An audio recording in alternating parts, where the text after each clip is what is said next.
What's up, guys, and welcome to the Strength of Body and Mind podcast. My name is Gordon. I'm going to be your host today, and thank you so much for checking this out. If this is your first time listening to the podcast, what's up? Welcome again. I'm super stoked you're here. I appreciate it. And if you're wondering what Strength of Body and Mind is and what it's all about, this whole podcast and the entire Strength of Body and Mind and SOBEM Gear Company brand, all of those together, they're built off of one foundational pillar. That foundational pillar is that I believe that the mind-body connection exists in a way that is far beyond what we as people understand. Okay, I think there is so much more to how the mind and body play together than we have put energy into studying. Okay, I believe there's more there than we have put energy into caring about. And I have experienced firsthand this kind of like next level thing that I have a hard time articulating, but essentially what it really is the confidence and self-belief that you can generate off of the back of doing good for your body, and then watching that cycle enter into this endless feedback loop that puts me, all right, and can definitely put you and other people into a position to absolutely win consistently over and over and over and over again. Now, this is something that's real. It's not bullshit. A lot of people hear this for the first time and they think it's just some weird heady bullshit, but it's absolutely real. And it sounds that way because it's an extremely understudied and widely misunderstood topic. Okay. But I firmly believe that the mind-body connection is extremely important and not enough people give enough credit to it. So the purpose of this podcast is to bring a lot of awareness to that. Okay. It's completely free. And the intent is to educate people on the fitness side and the mentality side and mental strength and mindset side, and kind of try to cross the bridge in the middle between the two. And sprinkled in there is going to be a lot of nutrition stuff, a lot of very specific fitness stuff, and obviously some very specific mindset stuff, a little bit of meditation, things of that nature. As for myself, I am a NASM or NASM, National Academy of Sports Medicine educated trainer and nutrition and weightlifting enthusiast. And I've been doing this for about 11 years, and it is something that I am completely passionate about. So with that being said, I'm going to jump right into this episode. Again, thank you so much for checking this out and being here. I really do appreciate it today. This episode is all about how to dominate when you are down. Now, why am I talking about this? I'm talking about this because just recently I experienced something that I don't personally experience often, but I experience it often enough to know that it's a real thing. And I remember every time I do experience this, that other people experience this often. And when I was a little bit younger and still kind of doing some soul searching on myself in terms of fitness and nutrition and everything, I experience this all the time. So it's become less and less and less the further along that I've gotten. And what that is just being down, basically, in that whole space, right? I would get down. I would lose my momentum. I would lose my motivation, lose my energy, lose my focus, lose my drive, right? All of it. I would just get down. And when that happens, usually there is like a secondary effect of that, a side effect, a byproduct of all that is you slip up on your diet, you slip up on going to the gym, right? You start missing days, missing workouts, and it's just part of being human, really. And I'm going to get into a lot of details here about that whole thing in a minute. But the first point that I want to make is that it happens to every single person. Okay, we all get down from time to time. Okay, now when it comes to fitness, nutrition, physical health, mental health, all these things, when it comes down to taking care of yourself and maintaining yourself and having to be on every single day, right? Because really taking care of yourself has no expiration date. It's continuous forever. And because of that, because there is no end, you are on every single day. Okay. You're on stage. You have the spotlight on you when it comes to taking care of you every single day. And sometimes that's really fucking hard. Sometimes people slip up. Sometimes people lose focus. It happens to everybody. Now, because it's inevitable, it's okay, right? That's the first thing that people need to understand, is that it's okay. It's going to happen.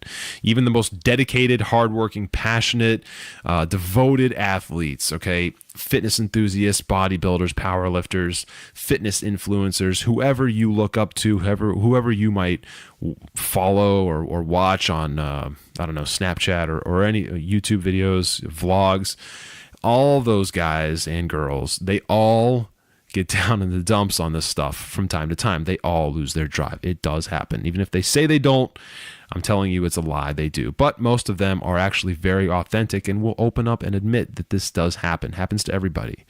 Now, when it comes to me, I consider myself extremely competitive. Okay, that's just something that's in my nature. Now, it wasn't something that I really recognized or had like my crosshairs on when I was younger, like a kid. But the older I got, the more I recognized that I had that in me. So I don't go up against anyone half-ass. It's actually kind of a bad thing sometimes. So when it comes to sports, board games, video games, especially fitness, anything like that, where I am able to compete with somebody, I go all in. It's just kind of who I am, right? I have no ability to go half speed or anything. So I'm sure people listening to this, there's a lot of people listening to this probably that share that competitive edge. They share that competitive nature and that competitive like instinct to want to kill, right? To want to dominate. And that's great. That's awesome. So that's something we have in common. And honestly, the reality is that because that's in my DNA, that doesn't mean that I am able to bring 1000% every single day. Okay. I do still get down from time to time. And anyone who shares that type of mentality and that type of drive and hunger to absolutely dominate in something or anything, then this is still going to happen to them. Now, the amount of effect that has on people is going to vary, right? But it's going to happen to every single person. That's why some of the best athletes in the world still have ridiculous off games, and they can't explain it. And then sometimes they even get into a rut where they can't play well or compete well for an extended period of time, like a month or a few games or a series or something like that. And anyone who gets into this situation, if you're able to talk to them, one of the first things they'll tell you is that the mental strain that puts on the person or on them is the biggest piece of the whole thing, right? It's the biggest component to try and come out of it. It's one thing to underperform in the gym or to miss a meal or something like that. It's another thing to do that and then realize that you messed up and then end up in this spiral of kind of self-loathing, I guess, a little bit, and looking down on some of the actions that you made and wondering why you were able to go down to that level and make bad decisions. And it's a really, really slippery slope. And unfortunately, that whole thing can lead to people becoming extremely lackadaisical. Okay, that is the ultimate downside to this whole thing, and it happens way too often. Now, a prime example of this is someone who's new to dieting or someone who's new to fitness that has lived a lifestyle that was very lazy and sedentary and just ate a bunch of junk food all the time and had a really unhealthy set of habits. That person going from that lifestyle to a positive and healthy and balanced or whatever lifestyle, and then starting to slip, this is very common. That type of person often goes back, and sometimes they go back and go to a place that's worse than where they were when they started. And it's unfortunate. And so when I say it's a slippery slope, that's kind of like a worst case scenario, but it's very common.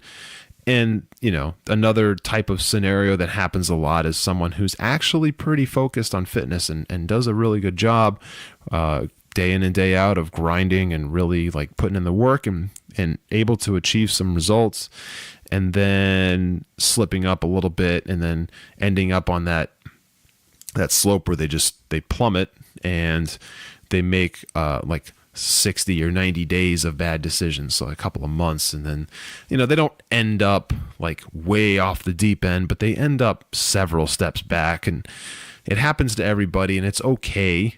It's not the worst thing in the world, but the whole point of this podcast episode is to bring some light to that and talk about how to avoid that. Okay, now I've talked about course correction before. It's very similar. I've talked about becoming derailed and then having to get yourself back on track. It's very similar to that, but there's some other little nuances and pieces to it. And they do all kind of have the same punchline at the end, which is you're basically in control, even when you think you're not in control.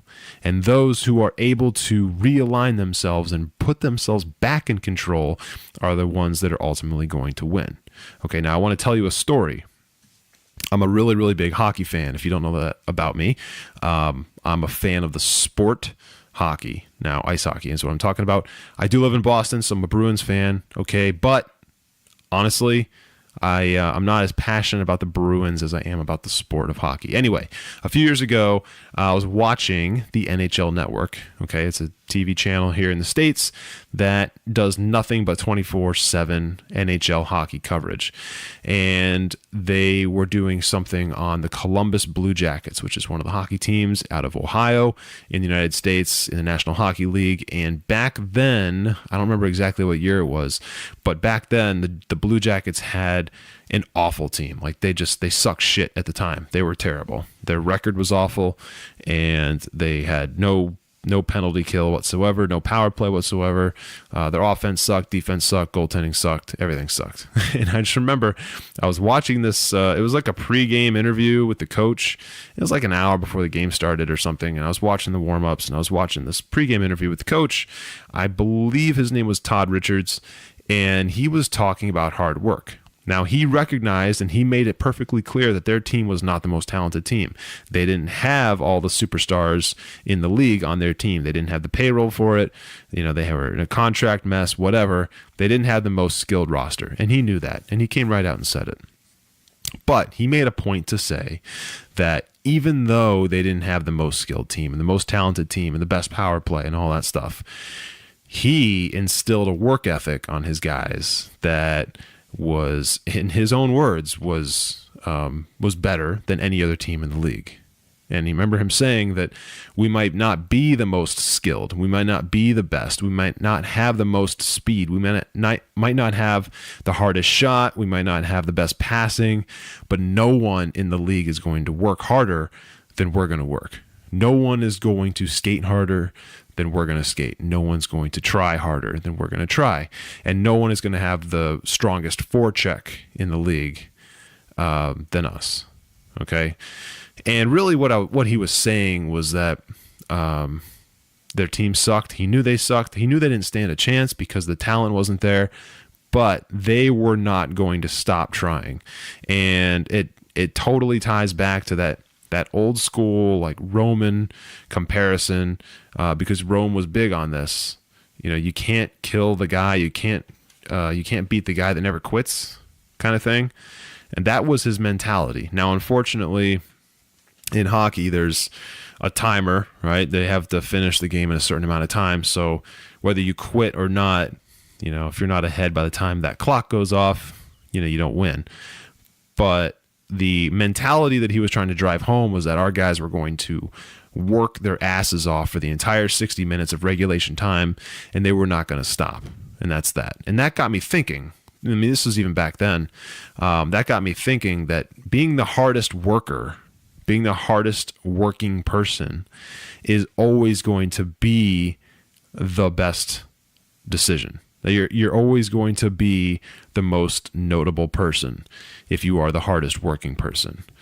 Okay, you can be this super skilled, talented person with all this this extra gift, these extra gifts that were basically handed to you in terms of talent and amazing skill, and that's awesome.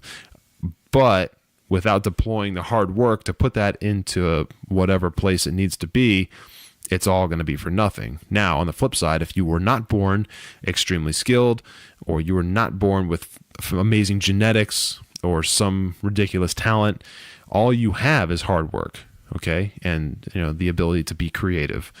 And this all ties in directly with fitness and directly with nutrition and directly with the mentality that comes with getting down on getting down in the dumps and losing your drive and losing your focus. Okay, it's up to you, if you're in that situation, to become the hardest worker.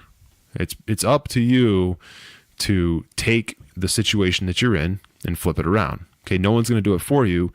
It's all you. Now, coincidentally, all that hockey stuff I just went over that happened, this was like around 2012, 13, something like that. Coincidentally, just after that, I came across a hockey trainer. I think he was on YouTube, but I might have found him somewhere else. I honestly don't remember, but I remember the video very clearly. It was the video of an online hockey trainer, and he was filming a tutorial on some power skating, and he was on the ice, and he was talking about stuff, and he was talking about. Now, hockey has 3 periods. Okay, ice hockey in the NHL is a 3-period game. So instead of having 2 halves or 4 quarters, there's 3 periods, and they're each 20 minutes. And there's this whole thing in hockey which is the 3rd period comes around. That's when people are tired, and the game naturally, typically takes a step back. It slows down. The passing becomes a little sloppier. The shots are usually from really bad angles, and all these little nuances come with the 3rd period of hockey. And that's because everyone uses up all their energy in the first 2 periods. Now, his point, what he was talking about, was that because it was a skating training, so it was about skating efficiency and using every stride strategically and not wasting any energy when the blade is touching the ice and you're taking a stride and you're trying to get the most out of each stride, all that shit. Now, he's talking about this, and what he ends up saying is, when it comes to the 3rd period in hockey, that's when this stuff becomes the most important, because in the 3rd period is when you turn up all of your energy and you turn on the jets and you become the better player. All right, you can outplay them the entire game, but it's usually for nothing if you can't outplay them in the 3rd period. And outplay them really means outskate them. So what he was saying was, in the 3rd period is when you need to turn on your skating. That's when you really need to turn it on, no matter what, because they're going to be tired, you're going to be tired, and one of you is going to turn it up and skate hard and work hard and ignore the fact that you're tired. And the other one of you is not. And the one of you that does that is the one that's going to win and the one that's going to come out on top. So, I know this is a lot of hockey talk. It really has nothing to do with hockey. They just both happen to be hockey analogies, but they make perfect sense. And they just happen to me. Those 2 situations came into my lap. They fell into my life kind of around the same time. And I think that there's huge value to take away from that, okay? Because everybody who's going into a fitness or nutrition type of lifestyle change is going to experience what it's like to lose momentum, okay? And when you lose momentum, right, that's your 3rd period. You've been doing this for 60 days. You don't want to do it anymore. That's when you start to lose momentum. So you can either stop completely and let go of all the hard work that you put in, or you can decide to put on the jets, right, and outskate and outplay and outwork and outcompete your opponent. which is you. Okay, you have that option. And the option that you choose is going to dictate the results that you have. So if you have done any of the stuff that we've talked about in these podcasts and you have set a goal and potentially put it on some kind of dream board or some kind of like physical place where you can look at it every day, like a hard copy piece of paper or something, anything, and you have a lot of visibility into that goal on a daily basis, and you have created some kind of action plan, some kind of map to get there, and you've been following that. If you've been doing all of that and you start to lose focus and you start to lose drive, okay, getting back into that is going to be the priority. And the only way to get back into that is to, I know it sounds weird, is to make yourself get back into it. Okay. And there's no secret weapon. There's no magic. There's no bullshit thing that's going to get you back on that. Okay. It's purely forcing yourself to be motivated, forcing yourself to grind through the periods of time when you aren't extremely passionate about the thing. Okay. Sometimes it's monotonous. Sometimes it's boring. Sometimes it's just not fun. Okay? But that's what happens. And the best things in the world come as a result of grinding through those periods that aren't fun and are monotonous and are boring. Fitness and nutrition is one of those things. Just like anything great, there's going to be periods of time when it's not the most exciting, fun thing. Okay, the reward is great. Everyone wants the reward. No one wants to work for it. Okay, now you have the option of doing that. You have the option, again, of turning up the compete level in that third period, which is when you fall off the horse and you're not interested in it, right? That's the time when you turn up the compete level and you fucking go. Right? And you work and you work and you work and you get back on, and all of a sudden you're back on top, and now you have a story. Okay. Not only did you get yourself back in a position where your nutrition and fitness and your health and all of that mindset is exactly where you want it, but now you have a story. Now you're able to talk about how difficult it was when you were not motivated and not driven and everything was difficult. You were able to come back from that to where you are, at the end of this. Okay. So you have a tale now, and that is actually very, very important. That's important for you. And it's important for people around you that you might want to help. The reason it's important for you is because you can look back on that at any time and say, wow, I lost all of my drive. I lost all of my focus. And then I was able to find it. I was able to come back. That's extremely, and it makes the next time that happens less of an issue to deal with, because you can come back, and it makes the time after that even easier. And then the time after that even easier. And if you are helping other people and you are talking to other people about this and you are sharing that story, you're going to affect somebody's life. You're going to impact somebody somehow. And that is going to be one of the most addicting things that you can honestly ever do with your life. Okay, so all of the stuff, all the experiences that you're gathering by going through your fitness and nutrition and weightlifting and mindset building and all of that, those lifestyle changes, that's not just helping you, but it's very likely going to help somebody else in your life down the road. Okay, I promise. Now, recently I had a day where, it wasn't today, but I had a day where everything was tough. Just everything was hard. I got up in the morning and my dog took a shit in my basement office. All right. That was a great way to start the morning. And I was out of pre-workout. I take the same pre-workout every day that I go to the gym. It's, I just do, and I love it. And I was out, and, it's my own fault. I let it run out and I didn't order more, whatever. And the morning just did not click like it normally does. There was stuff getting in the way. I forgot to pack some things. I had to turn around and come home at one point. Just the day was tough, right? Then I get to the gym. I always work out in the morning. I typically get to the gym and everything was heavy.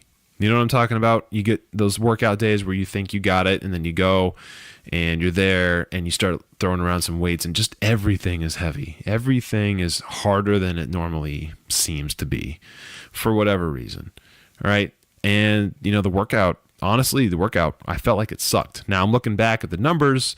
The numbers were good. I was putting up the right weights, and I did the right amount of sets and reps and everything. And it's all good. It was hard. It was harder than usual. And I don't feel like I got a ton out of it. Those days when you leave the gym and you're just like mentally not fulfilled. Like I didn't get everything out of this like I normally do. And, I don't like days like that. And that just set the tone for the entire day after that, because for the rest of the day after that, I was moving at probably 70%, 80% of my normal self. And it was because the tone was set that way in the morning. And I had a really hard time that day trying to snap myself out of it and get myself back on track. So honestly, by the end, I was relieved that the day was over. I still got all my stuff done.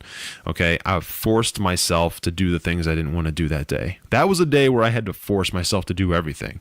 Nothing came easy that day, but I got myself through it and I did everything, and I didn't lose focus and I didn't lose all my drive because I forced myself to do the things that I know I needed to do. And that's really honestly the difference between discipline that it takes to win and people who aren't disciplined and people who aren't going to achieve the things that they want to achieve.